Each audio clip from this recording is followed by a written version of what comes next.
She faked a pregnancy to steal millions and vanish, but the real baby growing inside her just made her the most valuable hostage in the Benedetti empire. If you're listening right now, help me prove something wrong. My mother said I wouldn't even reach 1,000 subscribers, but Lee believes stories like this deserve to be heard. Help me show her that these tales matter. Now, let me tell you about Carolina Fairfax. The bathroom door was locked. Carolina pressed her back against it, staring at the pregnancy test in her hand. Negative. Just like the last 4. Perfect. She dropped it into the trash bag with the others, then pulled out the forged medical document from her bra. Dr. Enzo Carini, a name she'd invented. A letterhead she'd designed at 3 a.m. A diagnosis that would set her free. 8 weeks pregnant. High risk. Requires immediate stress reduction and financial security for the health of the mother and child. Carolina almost laughed. 2 years married to Hugo Benedetti, and this was her ticket out. Not love, not negotiation. A lie wrapped in medical jargon. She flushed the toilet for effect and unlocked the door. Hugo stood in the hallway. Carolina's heart stopped. He filled the doorframe like a threat, 6'3" of cold silence and Italian tailoring. His jaw was tight. His eyes searched her face with that surgical precision she'd learned to fear. "You were in there a long time," he said. "Stomach issues." She moved past him. "Something I ate." He caught her wrist. Not hard, not soft. Just enough to make her freeze. "You've been sick a lot lately." Carolina forced herself to meet his gaze. Those dark eyes had made her fall in love once. Now they only made her calculate escape routes. "Maybe I'm stressed, Hugo. Being married to a man who treats me like furniture tends to do that." He released her. No reaction. No anger. That was worse. Hugo Benedetti didn't explode. He collected. He catalogued. He waited. "My mother is asking about grandchildren," he said, walking toward the bedroom. "I told her we're trying." Carolina's stomach turned. "We're not." "She doesn't need to know that." He disappeared into the closet, and Carolina exhaled slowly. 3 more days. That's all she needed. File the documents with his lawyer, present the pregnancy as leverage, negotiate the settlement, and vanish before Hugo discovered the truth. She'd disappear to Costa Rica. New name, new life. $8 million richer. The Benedetti family owed her that much. Downstairs, the mansion was alive with silent surveillance. Guards at every entrance, cameras in every hallway. Hugo's world was beautiful and suffocating crystal chandeliers, Italian architecture, and absolutely no freedom. Carolina grabbed her purse and headed for the door. "Where are you going?" "Rocco," Hugo's head of security, materialized from nowhere. "Grocery store." "I'll drive you." "I can drive myself." "Mr. Benedetti's orders." Carolina smiled, the kind of smile that hid murder. "Fine." She climbed into the black SUV and watched the estate shrink in the mirror. Tomorrow, she'd submit the fake pregnancy documents to Hugo's attorney. The day after, she'd demand a meeting. And by Friday, her phone buzzed. An email from the fertility clinic. The real one. The one she'd visited 3 weeks ago on a whim, just to confirm what she already knew, that 2 years of Hugo barely touching her meant pregnancy was impossible. She opened it, and the words rearranged her entire existence. "Miss Fairfax, we are pleased to confirm your pregnancy. Based on your blood work, you are approximately 6 weeks along. Please contact our office to schedule your first prenatal appointment." Carolina read it again, and again. The SUV hit a pothole, and she dropped the phone. 6 weeks pregnant. Real. Confirmed. But Hugo hadn't touched her in months, which meant Carolina's vision blurred. The night of the Benedetti gala. Too much wine. Hugo's cousin, Dante, with the soft voice and the secret smiles. One mistake. One stupid, reckless mistake. She was carrying a Benedetti heir, just not Hugo's. And if he ever found out? The SUV stopped at a red light. Rocco glanced at her through the rearview mirror. "You okay back there, Mrs. Benedetti? You look pale." Carolina swallowed. "I'm fine." But she wasn't. Because the lie she'd built to escape this family had just become the chain that would bind her forever. And somewhere in that mansion, Hugo Benedetti was already suspicious. Carolina Fairfax wasn't born into poverty. She was pushed into it. At 17, her father, a respected accountant in Boston, was found guilty of embezzling $12 million from a construction company. What the courts didn't mention was that the construction company belonged to the Benedetti family. What the newspapers didn't print was that Salvatore Benedetti, Hugo's father, had orchestrated the entire frame job to cover his own money laundering. Her father died in prison 2 years later. Heart attack, they said. Carolina knew better. Her mother disappeared into a bottle of whiskey and never came back out. By 21, Carolina was alone, broke, and burning with a rage she couldn't name. She clawed her way through community college, worked 3 jobs, taught herself to smile when she wanted to scream, and when she finally landed a job as an executive assistant at Benedetti Holdings, she told herself it was just a stepping stone. It wasn't. It was the beginning of a trap. Hugo noticed her on her first day. She was 24, serving coffee at a board meeting, when she accidentally spilled espresso on a $1 billion contract. The room went silent. 12 men in suits stared at her like she'd committed murder. Hugo laughed. One short, unexpected laugh, and suddenly everyone else was laughing too, pretending they'd found it funny all along. After the meeting, he found her in the break room, crying into a paper towel. "You ruined a very boring meeting," he said. "I should thank you." Carolina looked up. Hugo Benedetti was 31 then, with dark curly hair and eyes that held too many secrets. He wasn't handsome in the traditional way. His nose was slightly crooked, his jaw too sharp, but something about him commanded attention. "I thought I was getting fired," she whispered. "For spilling coffee?" "No." He leaned against the counter. "I fire people for disloyalty. Coffee is forgivable." She didn't know then what that word disloyalty really meant in his world. She learned. The courtship was fast, too fast. Hugo pursued her like a man possessed. Flowers every day, dinners at restaurants she couldn't pronounce, a weekend trip to the Amalfi Coast after just 3 weeks. Carolina wasn't naive. She knew something was wrong. Men like Hugo didn't chase women like her without reason. But grief makes people stupid. Loneliness makes them reckless. And when Hugo proposed 6 months later on her father's birthday, no less, Carolina said yes because she was tired. Tired of fighting. Tired of being alone. Tired of hating the Benedetti name from the outside. Maybe, she thought, loving one of them would finally set her free. She was so wrong. The marriage turned cold within months. Hugo became distant, controlled, obsessive. He monitored her phone, restricted her access to money, slowly isolated her from the few friends she had left. When Carolina confronted him, he'd turn it around. "I'm protecting you." From what? From people who want to use you to hurt me. She started to realize that Hugo didn't see her as a wife. He saw her as a possession, a strategic acquisition, something to be managed. The worst part? He wasn't cruel, not in obvious ways. He never raised his hand, never screamed. But his silence was its own violence, cold, calculated, suffocating. By year 2, Carolina understood the truth. She wasn't Hugo Benedetti's wife. She was his prisoner. Now, sitting in the back of that SUV with a real pregnancy confirmed on her phone, Carolina understood something else. She wasn't just trapped anymore. She was drowning. The fake pregnancy scheme had been her masterstroke. Leverage the child for a settlement. Disappear before Hugo discovered the lie. Start fresh somewhere warm and far away. But a real baby changed everything.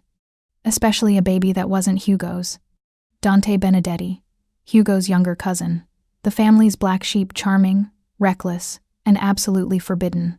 One night at the family gala, too much champagne. A conversation that became a confession. A confession that became a kiss. A kiss that became a catastrophic mistake. Carolina had buried that night so deep she almost convinced herself it never happened. Now it was growing inside her. And if Hugo ever discovered the truth that his wife was pregnant by his own cousin, Carolina wouldn't need to worry about divorce. She'd need to worry about survival. The SUV pulled back into the Benedetti estate. Carolina stepped out, legs unsteady, mind racing. Rocco opened the front door for her. "Mr. Benedetti wants to see you in his study." Of course he did. Carolina walked through the grand foyer, past the portraits of dead Benedetti patriarchs, past the fresh flowers that cost more than her childhood rent, and stopped outside Hugo's study. She could hear voices inside. Hugo.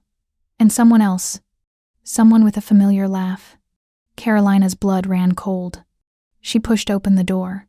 Hugo sat behind his mahogany desk, expression unreadable, and standing beside him, whiskey in hand, smile wide and dangerous. Dante Benedetti. His eyes met hers, and in that single glance, Carolina saw it. He knew. Dante Benedetti looked exactly like trouble wrapped in a designer suit. 34 years old, dark, wavy hair, a smile that promised secrets and delivered chaos. He was everything Hugo wasn't: warm, impulsive, reckless. And right now, he was standing in Hugo's study like he belonged there. Carolina. Dante's voice was honey and venom. You look radiant. Carolina didn't move from the doorway. Her heart was slamming against her ribs so hard she was certain Hugo could hear it. Dante's joining us for dinner, Hugo said, not looking up from the documents on his desk. Family business. I didn't know you were in town, Carolina managed. Surprise visit. Dante swirled his whiskey. I missed my favorite cousin, and his beautiful wife, of course. His eyes lingered on her stomach for half a second. Carolina stopped breathing. He knows. He definitely knows. But how? Dinner was a battlefield disguised as a meal. The three of them sat at the long dining table, Hugo at the head, Carolina to his right, Dante across from her. The chef had prepared ossobuco, but Carolina couldn't taste anything. Every bite was cardboard. Every second was a countdown. So, Carolina, Dante cut into his meat with surgical precision. Hugo tells me you've been unwell lately. Stomach troubles? It's nothing. Doesn't sound like nothing. He smiled. My mother had the same issues when she was pregnant with my sister. Couldn't keep anything down for weeks. Carolina's fork froze midair. Hugo looked up. Pregnant? The word hung in the air like a grenade with a pulled pin.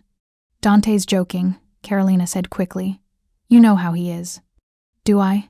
Hugo's gaze shifted between them, calculating, measuring. Dante laughed light, careless, dangerous. Relax, cousin. I'm just making conversation. Carolina's clearly not pregnant. You two would have announced it by now. The great Benedetti heir? Salvatore would throw a parade.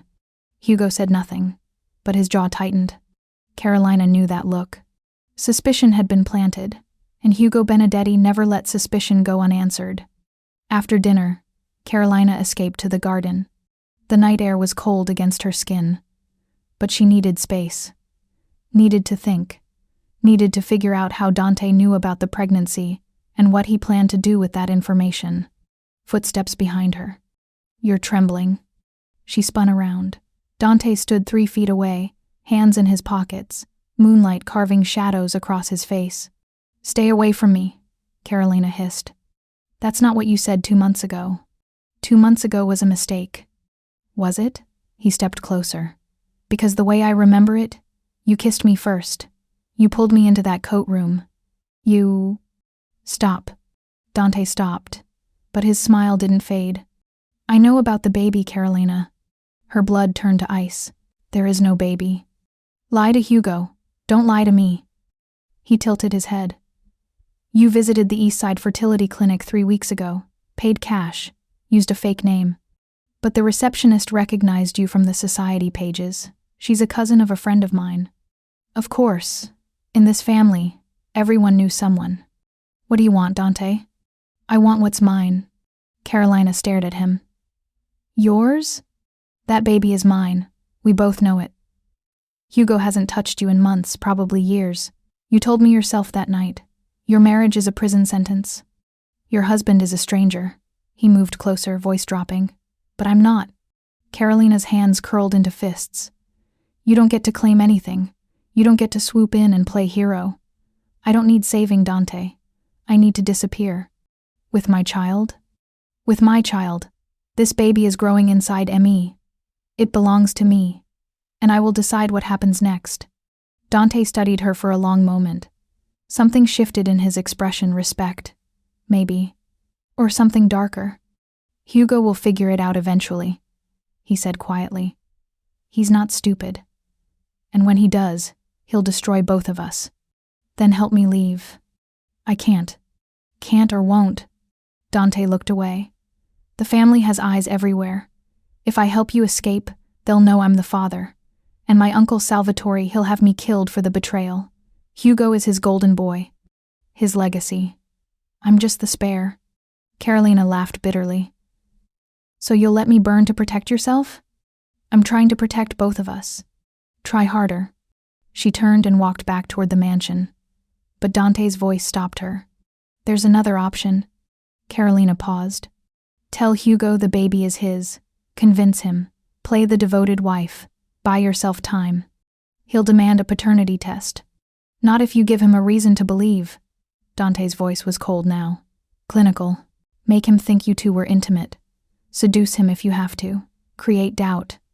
By the time the baby is born, we can figure something out. Pay off a lab. Forge results. Something. Carolina turned slowly.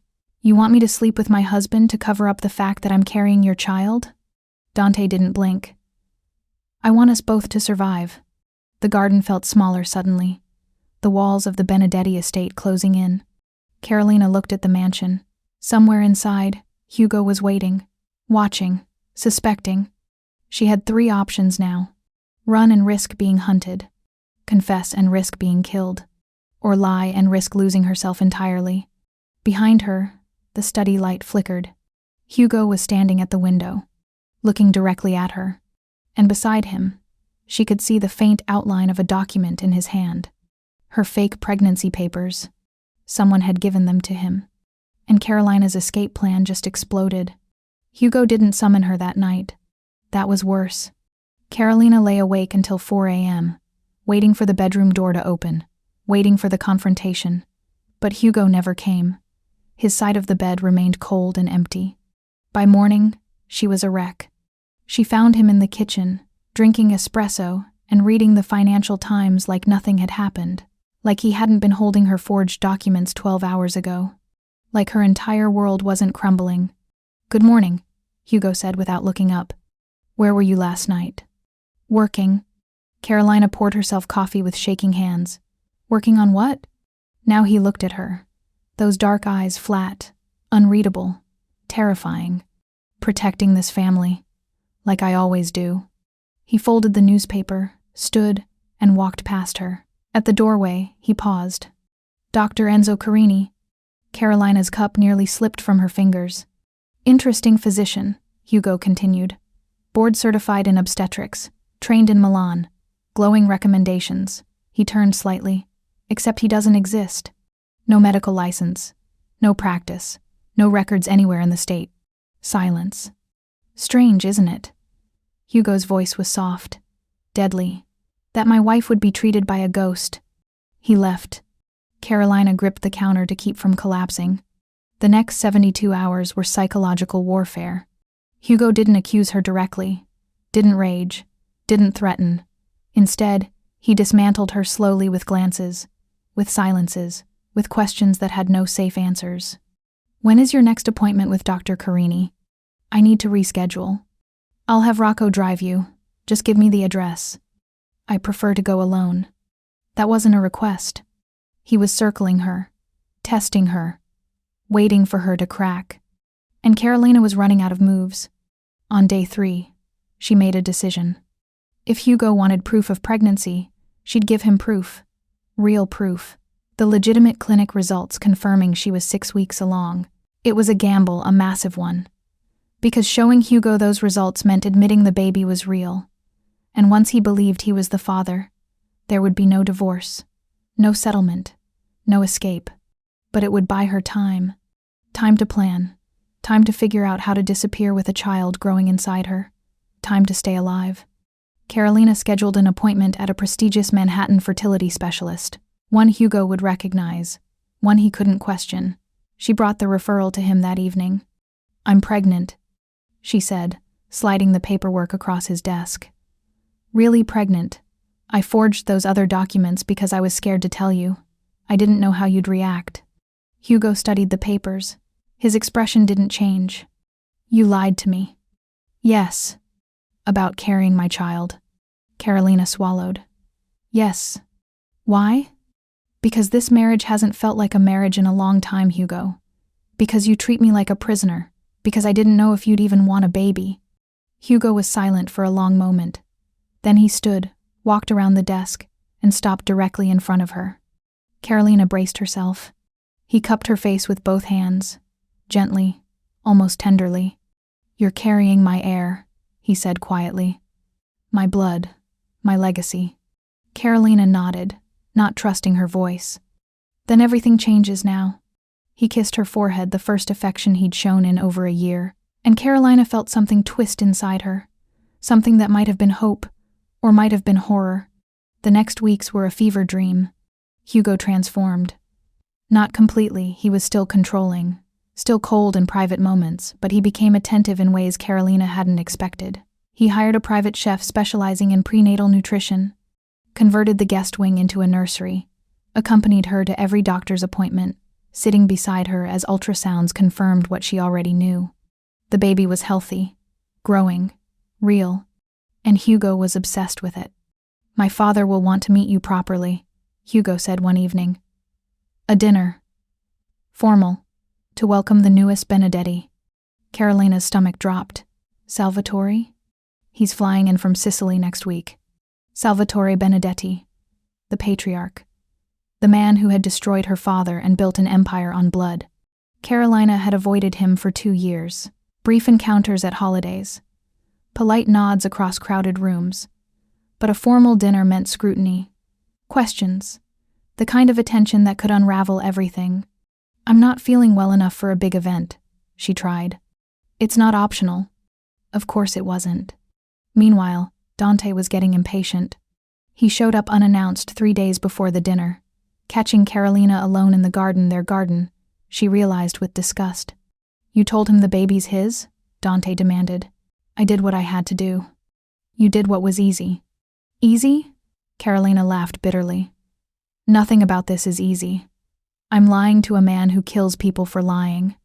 I'm carrying a child that will destroy me if the truth ever surfaces. And I'm doing it alone because you refused to help me escape." Dante stepped closer. "I'm helping now." "How?" "I found someone. A contact in the records department at the hospital Hugo uses. For the right price, they can alter paternity results. Make the DNA say whatever we need it to say." Carolina stared at him. "You want to forge medical records?" "I want to survive, don't you?" She did. God, she did. But forging paternity results meant committing to the lie forever. It meant her child would grow up believing Hugo was their father. It meant Carolina would spend the rest of her life pretending. "I need to think," she whispered. "Think fast. The dinner with Salvatore is in 3 days. After that, the family will tighten the circle. Security will double, and your window will close permanently." Dante pressed a card into her hand, a phone number scrawled in blue ink. "Call this number when you decide. Ask for Nadia. She'll handle everything." He disappeared through the hedges. Carolina stood alone in the moonlight, the card burning against her palm. 3 days to choose her future. 3 days to become a ghost or a prisoner forever. Carolina stood alone in the moonlight, the card burning against her palm. 3 days to choose her future. 3 days to become a ghost or a prisoner forever. End of Part 4. Word count, 782. Part 5. The Midpoint Revelation. The dinner with Salvatore Benedetti was held at the family's original estate, a sprawling compound in Long Island that looked more like a fortress than a home. Carolina wore emerald green. Hugo had chosen the dress himself, fitted, elegant, designed to showcase the slight curve of her growing belly. She felt like a trophy being polished for display. The dining room was already full when they arrived. Benedetti cousins, uncles, business associates, 30 people, all watching as Hugo guided Carolina to the head table where Salvatore waited.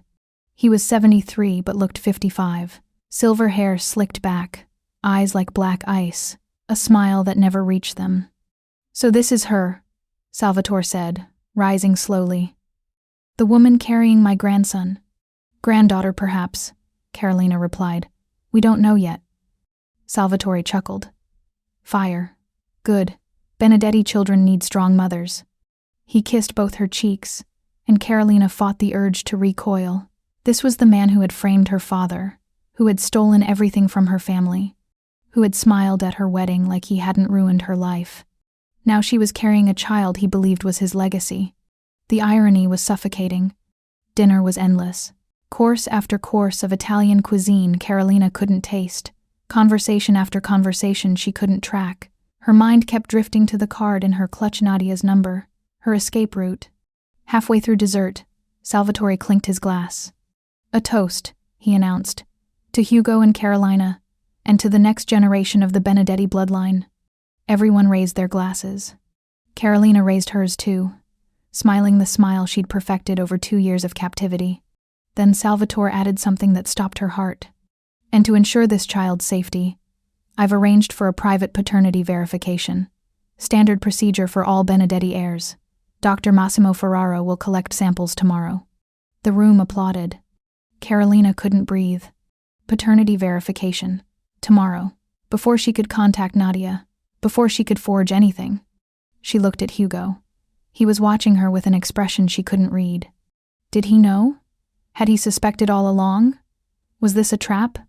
Across the room, Dante had gone pale. Their eyes met for a fraction of a second, pure panic in his gaze. They were out of time. After dinner, Carolina excused herself to the bathroom. Her hands were shaking so badly she could barely lock the door. She pulled out her phone and dialed Nadia's number. 1 ring, 2, 3. "Yes? This is Carolina. Dante gave me your number. I need the paternity records altered." Silence. Then, "When?" "Tomorrow. They're testing tomorrow." A pause. "That's not enough time. Please, I'll pay whatever you want." "It's not about money. Ferraro's clinic is locked down tight. Benedetti security everywhere. I'd need at least a week to plant someone inside." Carolina's vision blurred. "I don't have a week. Then I can't help you." The line went dead. Carolina stared at her phone. Then she sank to the floor, back against the wall, and let the tears come. This was it. Tomorrow, the truth would surface. Hugo would know the baby wasn't his. Salvatore would know his precious bloodline was compromised. And Carolina... A knock at the door. "Carolina?" Hugo's voice. "You've been in there a long time." She wiped her face frantically. "Just a minute." "Open the door." She stood, smoothed her dress, checked her reflection. Then she unlocked the door. Hugo stood in the hallway, studying her with those unreadable eyes. "You've been crying." "Hormones," she said. "The pregnancy makes me emotional." Hugo didn't respond. Instead, he took her hand firmly, possessively, and led her back toward the dining room. "My father likes you," he said as they walked. "That's rare. Should I be flattered?" "You should be careful." He stopped walking, turning to face her. Salvatore's approval is a double-edged sword. It means he's invested, and when Salvatore invests in something, he protects it absolutely. His grip on her hand tightened. "Do you understand what I'm saying?" Carolina met his gaze. "I think so."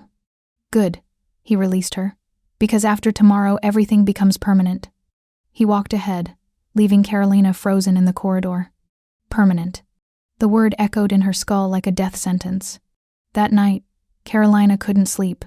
She lay beside Hugo in the guest suite, listening to his steady breathing, running through every possible scenario, every escape route, every lie she could tell. Nothing worked. At 3 a.m., she slipped out of bed and crept to the window. The estate grounds were patrolled by guards with flashlights. Dogs barked somewhere in the distance.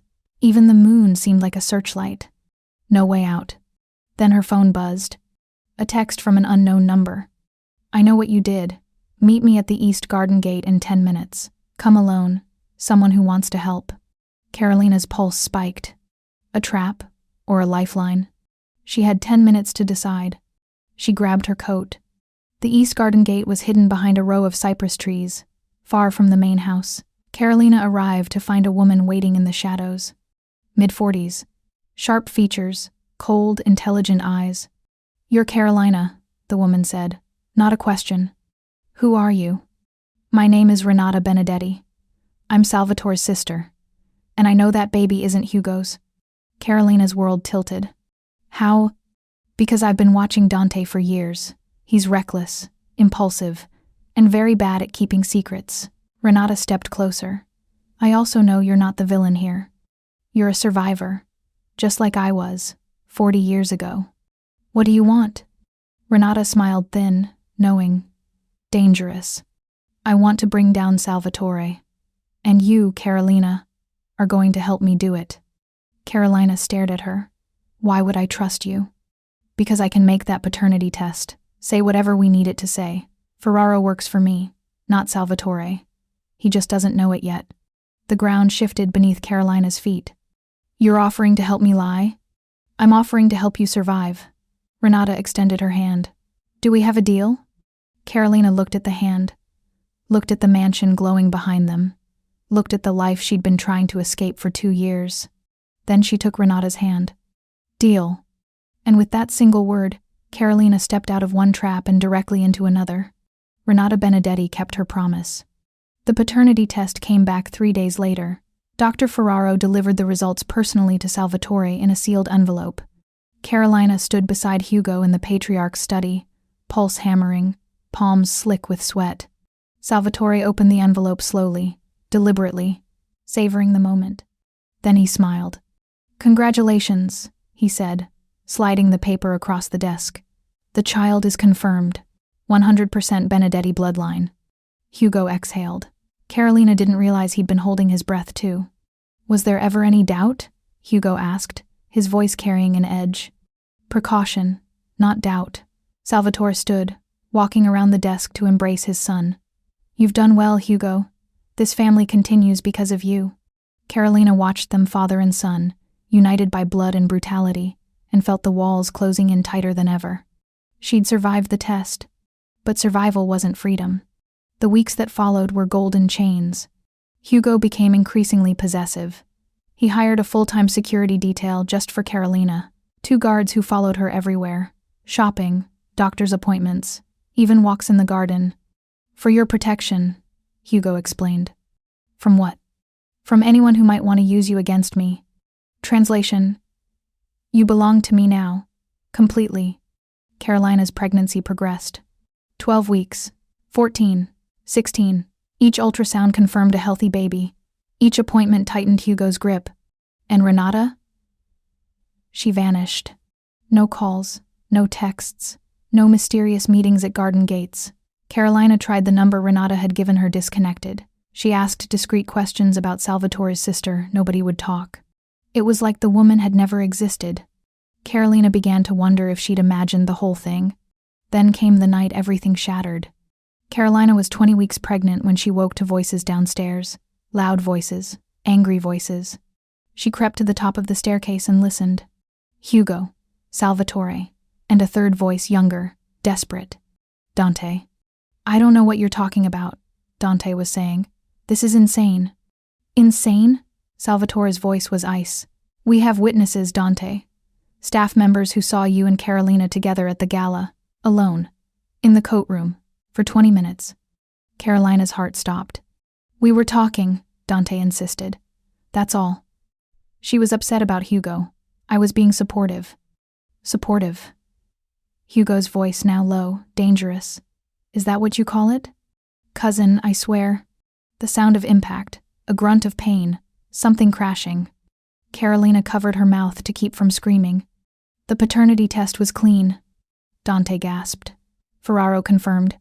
Ferraro has been compromised, Salvatore cut in. We discovered the breach yesterday. Someone paid him to alter results. Someone with access to family accounts. Silence. It wasn't me, Dante whispered. Then who? Hugo demanded. More silence. Then footsteps coming toward the stairs. Carolina fled back to the bedroom, diving under the covers just as the door opened. Hugo stood in the doorway, watching her. You're awake, he said. I heard noises. Go back to sleep.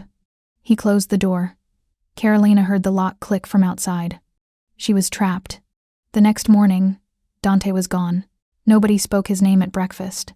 His seat at the table remained empty. When Carolina asked Rocco what happened, he simply said, Mr. Benedetti handled the situation. Handled. Carolina knew what that meant. She spent the day in a daze, trapped in her room. Hugo had stationed guards at the door now, running through every possible scenario. If they'd discovered Ferraro's deception, it was only a matter of time before they traced it back to Renata. And if they found Renata, they'd find out she'd been helping Carolina. And then, her phone buzzed. An unknown number. A single text. "They're coming for you next. Second floor bathroom. Loose tile behind toilet. Instructions inside. R. Renata." She was still out there. Carolina moved quickly. She told the guards she needed to use the bathroom. They searched it first, then let her inside. The moment the door closed, she dropped to her knees and found the loose tile. Behind it, a burner phone, a roll of cash, a handwritten note. "They intercepted my contact at the lab. Dante took the fall, but Salvatore isn't satisfied. He's ordered a second paternity test, this time at an independent facility I can't reach. It happens in 3 days. You have one option left. Run. The cash will get you to the safe house. Address programmed in the phone. I'll meet you there. Don't trust anyone, not even Hugo. Especially not Hugo. Renata." Carolina stared at the note. 3 days. She had 3 days before the truth came out. 3 days before Hugo discovered the baby wasn't his. 3 days before she died. That night, Hugo came to their bedroom. He sat on the edge of the bed, silent for a long moment.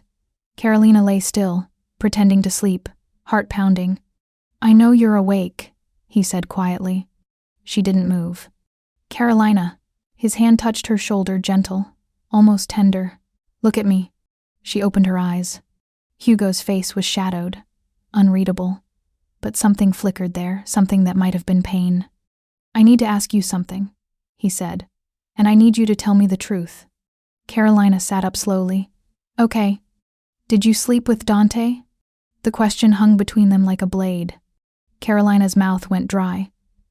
Every instinct screamed at her to lie, to deny, to survive another day. But something in Hugo's eyes stopped her. He already knew.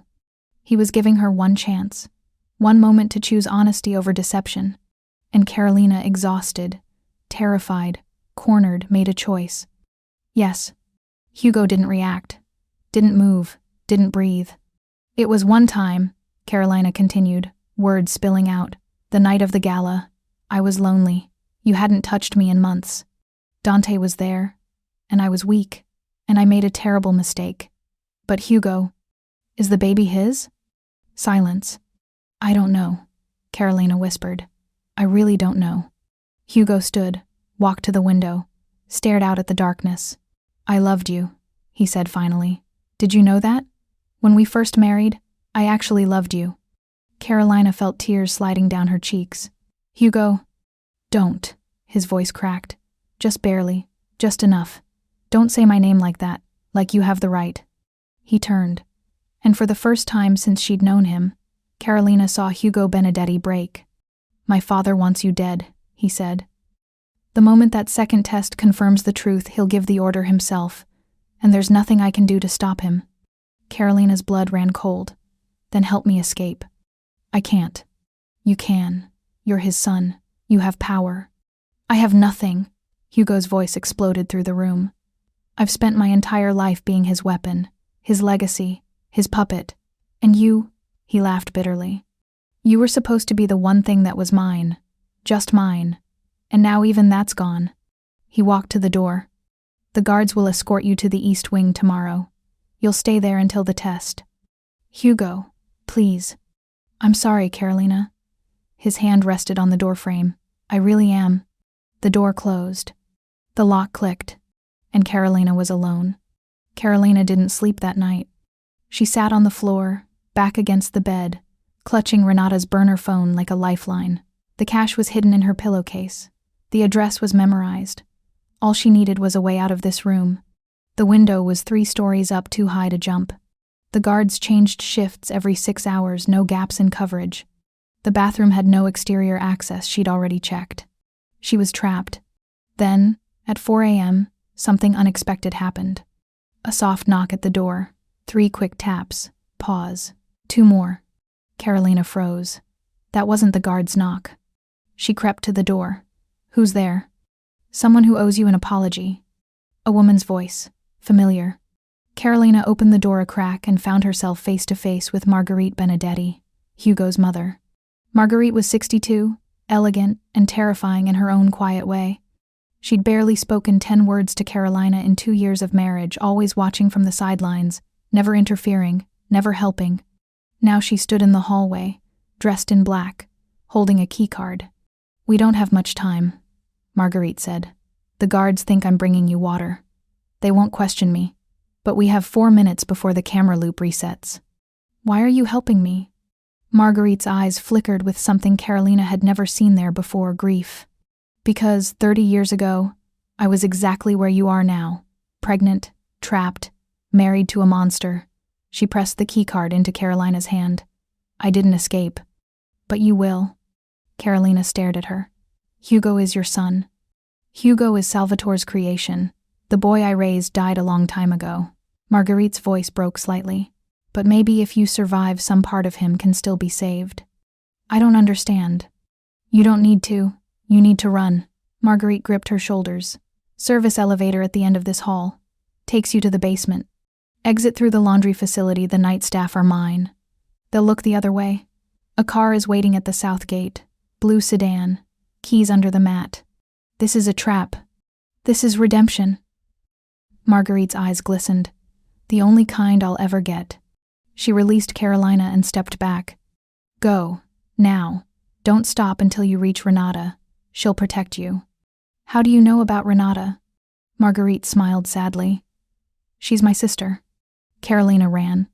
Down the hall, into the service elevator, through the basement corridors that smelled of detergent and industrial cleaner, past laundry staff who kept their eyes fixed on folding sheets. Her heart pounded so hard she could barely think. The south gate materialized through the darkness. A blue sedan waited exactly where Marguerite promised. Carolina found the keys, started the engine, and drove. She didn't look back. The safe house was 3 hours north, a farmhouse in the middle of nowhere, surrounded by fields and silence. Renata was waiting on the porch. "You made it."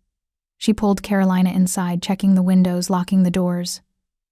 "I wasn't sure Marguerite would follow through. She said you're her sister." "I am. We haven't spoken in 20 years. Salvatore made sure of that."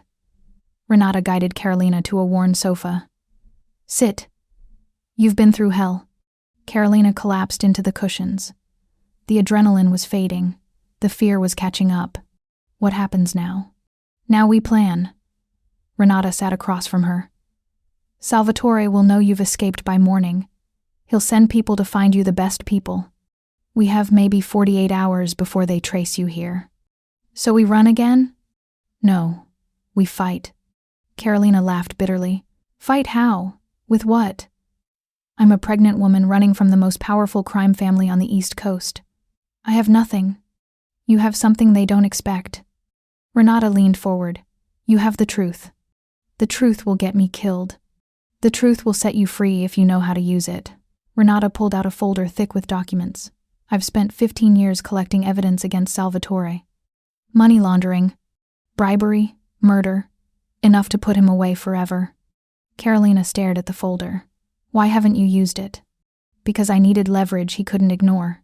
Something personal, something that would destroy him from the inside." Renata met her eyes. "I needed you." "Me? You're carrying a Benedetti heir even if it's not Hugo's. Dante is still blood, still family. And Salvatore has spent decades building this dynasty for one purpose: legacy. If that legacy is exposed as fraud, if the world discovers his precious bloodline was betrayed from within, it destroys everything he's built." Carolina's mind raced. "You want to blackmail him?" "I want to end him. And you're going to help me." Renata pushed the folder across the table. "Testify. Go public. Work with the FBI. In exchange, you get immunity, protection, a new life, and your child grows up free." Carolina looked at the folder, looked at Renata, looked at the life she'd been running from. Then she thought about Hugo. The broken look in his eyes, the love he'd claimed to feel. The man beneath the monster. "There's one condition," Carolina said slowly. "Name it." "Hugo gets a chance to walk away. Before any of this goes public, I want him to have the choice Marguerite never had." Renata studied her for a long moment. "You still love him?" "I don't know what I feel, but I know he's not his father. Not completely." Carolina straightened. Give him the choice, then I'll do whatever you need. Renata nodded slowly. Deal. She extended her hand. Carolina shook it. And for the first time in 2 years, she felt something she'd almost forgotten. Hope. The FBI arrived at the farmhouse the next morning. 2 agents, Special Agent Delphine Rosario and Special Agent Corbin Yates, sat across from Carolina at the kitchen table, while Renata made coffee nobody would drink. Let me be clear, Rosario said, sliding a document across the table. Full immunity, witness protection, new identity for you and your child. In exchange, you testify against Salvatore Benedetti and provide access to all evidence Miss Renata has compiled. Carolina stared at the document, her ticket to freedom, her child's future. And Hugo? Rosario exchanged a glance with Yates. Hugo Benedetti is complicit in numerous criminal enterprises, money laundering, racketeering, obstruction of justice. He's also a victim, Carolina said. Salvatore raised him to be a weapon. He never had a choice. Everyone has a choice, Mrs. Benedetti. Then give him one. Carolina leaned forward. Let me talk to him before anything goes public. Let me offer him the same deal. Testimony in exchange for immunity. That's not how this works. Then make it work. Carolina's voice hardened. Or I don't sign anything. Silence stretched across the kitchen. Renata spoke quietly. She's right. Hugo has information Salvatore has kept even from me. Bank accounts, safe houses, names of politicians on the payroll. If he flips, you don't just get Salvatore, you get the entire network. Rosario studied Carolina for a long moment. Then she nodded. You have 24 hours. Convince him to cooperate and we'll discuss terms. Fail, and we move forward without him. Carolina signed the document. Contacting Hugo was the most dangerous thing she'd ever done. Renata arranged a secure line, untraceable, encrypted, routed through 3 different countries. Carolina dialed the number Marguerite had given her before she fled. Hugo answered on the second ring. Carolina. His voice was flat, exhausted. I should have known you'd survive. I need to see you. That's not possible. My father has every resource hunting you. If I'm seen anywhere near, I have a way out, Hugo. For both of us. But you have to trust me. Silence. Trust you. A bitter laugh. You lied about the pregnancy, slept with my cousin, destroyed everything we had, and now you want trust? I want you to live. Carolina's voice cracked. Salvatore is going down, Hugo. With or without your help. The FBI has everything. Renata's been building this case for 15 years. Your father will die in prison. The only question is whether you go with him. More silence. Carolina could hear him breathing ragged, unsteady. Why do you care what happens to me? Because despite everything, despite the control and the coldness and the prison you built around me, I saw who you really are. The man who laughed when I spilled coffee on a $1 billion contract. The man who kissed my forehead when he thought I was carrying his child. She paused. That man doesn't deserve to rot in a cell because of his father's sins. Hugo said nothing for a long moment. Where? He finally asked. Carolina closed her eyes. Renata will send coordinates. Come alone. Tomorrow night. And if this is a trap, then we both lose everything. She hung up before he could respond. The meeting point was an abandoned church 30 miles from the farmhouse. Carolina arrived first, flanked by 2 FBI agents hidden in the shadows. Renata waited in the car outside. The plan was simple. Hugo arrives, Carolina makes her pitch, and he either accepts immunity or gets arrested on the spot. Simple. Terrifying. Headlights cut through the darkness at exactly midnight. Hugo stepped out of a black SUV alone, as promised. He wore a dark coat, hands visible, no weapons. He looked older than she remembered. Worn down, broken. He stopped 10 feet from Carolina. You came, she said. I didn't have a choice. You always have a choice. That's why I'm here. She handed him the immunity agreement. Hugo read it slowly, his jaw tightening with every page. You want me to betray my family. I want you to save yourself. Same thing. No. Carolina stepped closer. Your family is Salvatore's empire. His legacy. His blood money. But you could be something else. Someone else. If you're brave enough to walk away. Hugo looked up from the document. His eyes were wet. He'll kill me, You know that. The moment I testify, I'm a dead man. The FBI will protect you. New identity, new life. Without you? The question hung between them. Carolina felt her chest tighten. I don't know, she whispered. I don't know what we are anymore, but I know I don't want you to die. And I know our child deserves a father who chose freedom over fear. Hugo stared at her stomach rounder now, visible even under her coat. Our child, he repeated. Even if it's not mine by blood? Blood doesn't make a father. Love does. Choice does. Carolina reached out and took his hand. Choose us, Hugo. Choose something better. The moment stretched. Infinite. Terrifying. Then Hugo signed the document. The raid happened 3 days later. FBI agents stormed the Benedetti compound at dawn. Salvatore was arrested in his study, still wearing his silk robe, screaming threats in Italian as they dragged him out. 37 associates were taken into custody. $15 million in assets were seized. The empire crumbled in a single morning. Carolina watched the news coverage from the FBI safe house, Hugo beside her. It's over, she said. No. Hugo's hand found hers. It's just beginning. 5 months later, Carolina stood on the porch of a small cottage in coastal Maine, watching the sun rise over the Atlantic. The salt air filled her lungs. The waves crashed against the rocks below. And inside her, the baby kicked strong, impatient, ready to meet the world. She smiled. The past 5 months had been the hardest of her life, and the most healing. The trial had consumed everything. Carolina testified for 3 days straight, recounting every detail of her marriage, her escape, and Salvatore's crimes. Hugo testified for a week. Together, their testimony brought down not just the Benedetti empire but an entire network of corruption stretching from Wall Street to Washington. Salvatore received 4 consecutive life sentences. He'd die in prison, surrounded by the concrete walls he'd built around so many others. Justice. Finally, Carolina and Hugo entered witness protection together, not as husband and wife, but as something new, something undefined, something honest. They lived in separate cottages at first, took long walks on the beach, talked for hours about everything they'd never said during their marriage. Hugo confessed the truth about his childhood, the beatings, the manipulation, the slow erasure of everything soft inside him. Carolina confessed the truth about her father, how Salvatore had framed him, how she'd married Hugo partly for revenge, how the hatred had slowly turned to something more complicated. They didn't pretend the past hadn't happened. They didn't erase the pain, but they built something new on top of it, brick by brick, conversation by conversation, day by day. Trust, slowly, painfully, real. The baby arrived on a Tuesday in early spring. A girl.